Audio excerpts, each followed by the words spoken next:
Best health packages up to 80% discount. Tirumala Diagnostics. నమస్తే, welcome to Suman TV. ప్రస్తుతం మనతో పాటు ఉన్నారు ప్రముఖ జ్యోతిష్యులు, అలానే కాశీలో శ్రీ కామాక్షి నిత్య అన్నదాన ఆశ్రమ నిర్వాహకులు బ్రహ్మశ్రీ శ్రీ నందిబొట్ల శ్రీహరి శర్మ గారు. నమస్తే గురువు గారు. వాగర్థావివ సంపృక్తౌ వాగర్థ ప్రతిపత్తయే జగతఃపితరౌ వందే పార్వతీ పరమేశ్వరౌ. నారాయణ సమారంభాం శంకరాచార్య మధ్యమాం అస్మదాచార్య పర్యంతం వందే గురుపరంపరాం. ఆదిత్యాయ చ సోమాయ మంగళాయ బుధాయ చ గురుశుక్రశనిభ్యశ్చ రాహవే కేతవే నమః. శృంగేరి జగద్గురుపీఠాధిపత్ శ్రీ శ్రీ శ్రీ భారతీ తీర్థ మహాస్వాముల వారికి, శ్రీ శ్రీ శ్రీ విధుశేఖర భారతీ తీర్థ మహాస్వాముల వారికి, కంచి కామకోటి పీఠాధిపతులు శ్రీ శ్రీ శ్రీ విజేంద్ర సరస్వతి మహాస్వాముల వారికి ప్రణామములు తెలియజేసుకుంటూ కార్యక్రమాన్ని ప్రారంభిద్దాం. గురువుగారు, చాలామంది వాళ్ళ వంశానికి పేరు ప్రతిష్టలు తెచ్చే బిడ్డలు కావాలని కోరుకుంటూ ఉంటారు. అంటే మన వంశాంకురం మంచిగా ఉండాలి అని ఆశిస్తూ ఉంటారు. మరి అలాంటి వాళ్ళు సంక్రాంతి దినాలలో కావచ్చు, లేకపోతే పండుగ శుభకార్యాలలో కావచ్చు, ఏం చేయాలి? ఎటువంటి దానం చేస్తే మంచిది? ముఖ్యంగా ప్రతి మనిషికి కూడా మన కుటుంబాన్ని ఉద్ధరించేవాడు, వంశానికి ఒక్కడన్నట్టుగా, వంశాంకురముగా, వంశానికి పేరు ప్రతిష్టలు తెచ్చేటువంటి ఒక సంతానము మన కుటుంబంలో ఉంటే, మనకు కలిగే అదృష్టం మనకు ఉంటే ఎంత బాగుండుననేటువంటి ఆలోచన చాలామంది వీక్షించేటువంటి సుమన్ టీవీ ప్రేక్షకులకు ఉంటుంది.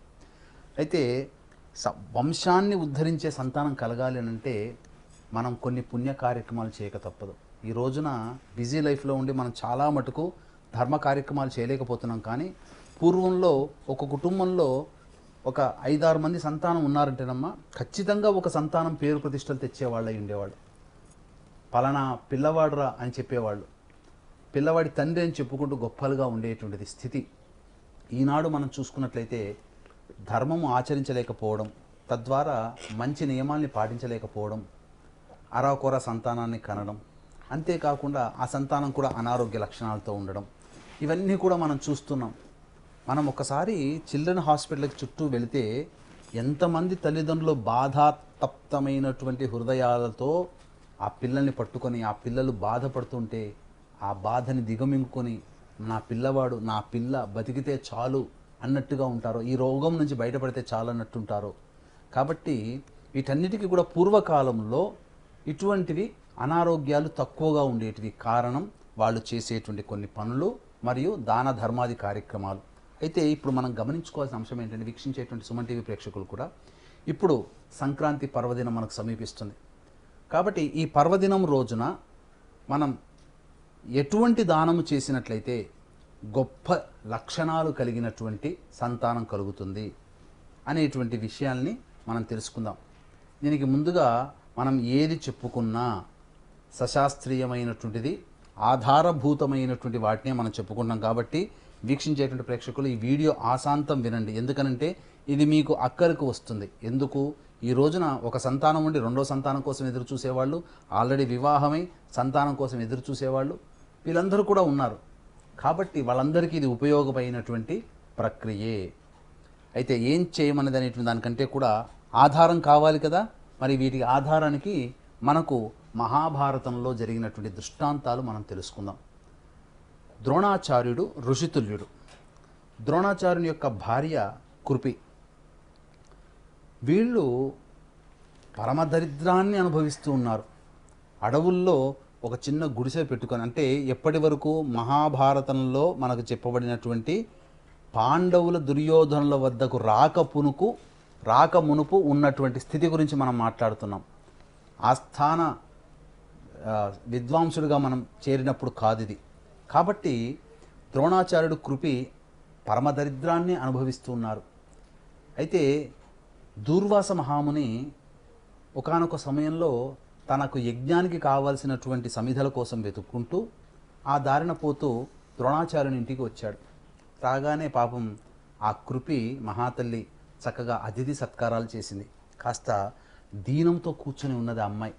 కృపి, ఎందుకమ్మా ఇంత బాధగా ఉన్నావు ఏంటనంటే, మాకు తినడానికి తిండి లేకుండా చాలా ఇబ్బంది పడుతున్నామండి. అలాగే ఒక ముసలి ఆవు, దాన్ని పోషించుకోలేక అవస్థపడుతున్నాం. కాబట్టి మాకేమీ ఆధారం లేదు. అన్నిటికంటే మించి మాకు వివాహమై మాకు సంతానం కలగలేదు. మా వారికి ఏమో, అనగా ద్రోణాచార్యుడికి గొప్ప వంశాంకురం కావాలనేటువంటి ఆలోచన ఉంది. దైవం అనుగ్రహించట్లేదు అని అన్నప్పుడు దూర్వాస మహాముని క్రీగంట ఒక విధంగా ఆలోచన చేసి, ఈరోజు చక్కటి పర్వదినమమ్మ, మీకు ఆ యొక్క మహాతల్లి యశోదాదేవి ఈ యొక్క పరిహారాన్ని పాటించింది, నీవు కూడా ఆ పరిహారాన్ని పాటించమ్మా. కృష్ణుణ్ణి సంతానంగా పొందిందంటే యశోదాదేవి కనకపోయినా తన ఇంట్లో కృష్ణుడు పెరిగాడు కదా, యశోదకి కొడుకు కూడా కృష్ణుడిగా అయ్యాడు కదమ్మా.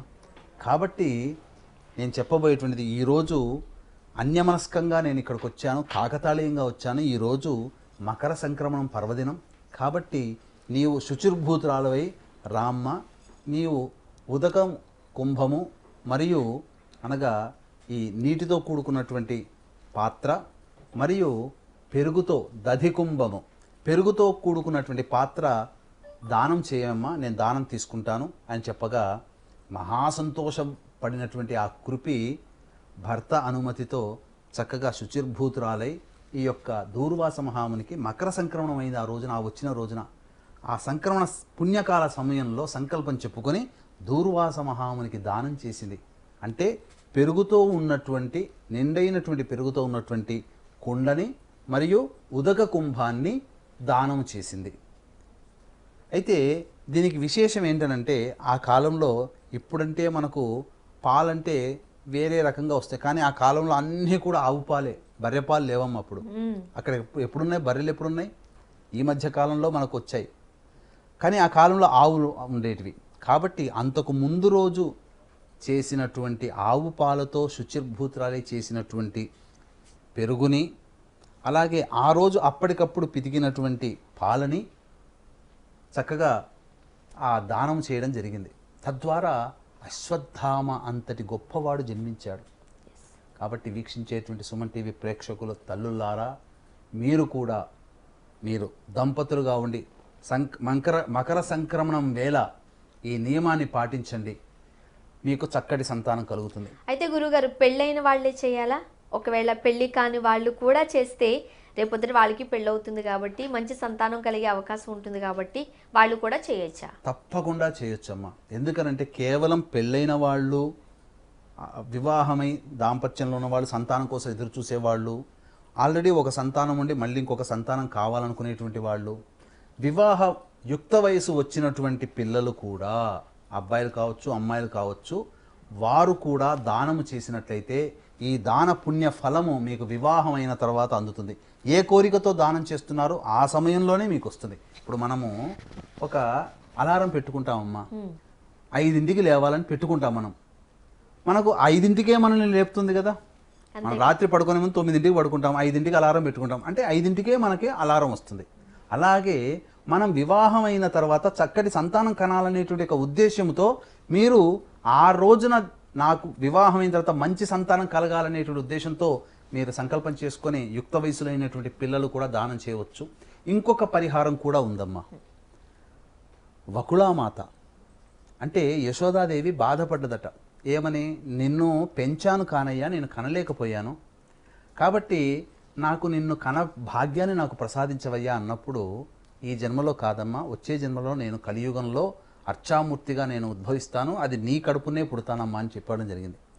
వకుళాదేవి ఏం చేసిందనంటే, ఈ మకర సంక్రమణం సందర్భంగా విసనకర్రలు, చెప్పులు, బ్రాహ్మడికి గొడుగు, ఈ 3 వస్తువులు బ్రాహ్మడికి దానం చేసింది.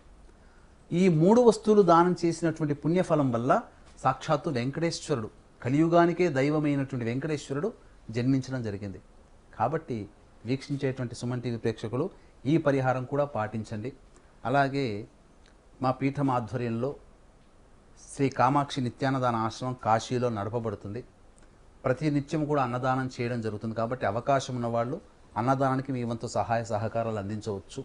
అలాగే ఫిబ్రవరి 8వ తారీఖు నుంచి, అనగా పుష్యమాసం నుంచి 6 నెలల పాటు సంకల్ప సిద్ధి హోమాదులు అతి సామాన్య మానవుడు కూడా పాల్గొనే విధంగా రూపకల్పన చేయడం జరిగింది. కేవలం 2,500 రూపాయలకి ఈ యొక్క పూజాది హోమాది కార్యక్రమాలు 6 నెలల పాటు శ్రీశైల క్షేత్రంలో చేయడం జరుగుతుంది. కాబట్టి అవకాశం ఉన్న వాళ్ళు కార్యక్రమం తదనంతరం కాంటాక్ట్ చేసి పూర్తి వివరాలు తెలుసుకోవచ్చు. గురువు గారు మంచి విశేషాలు తెలియజేశారు, ధన్యవాదాలండి. సర్వం శ్రీ ఉమామహేశ్వర పరబ్రహ్మార్పణమస్తు.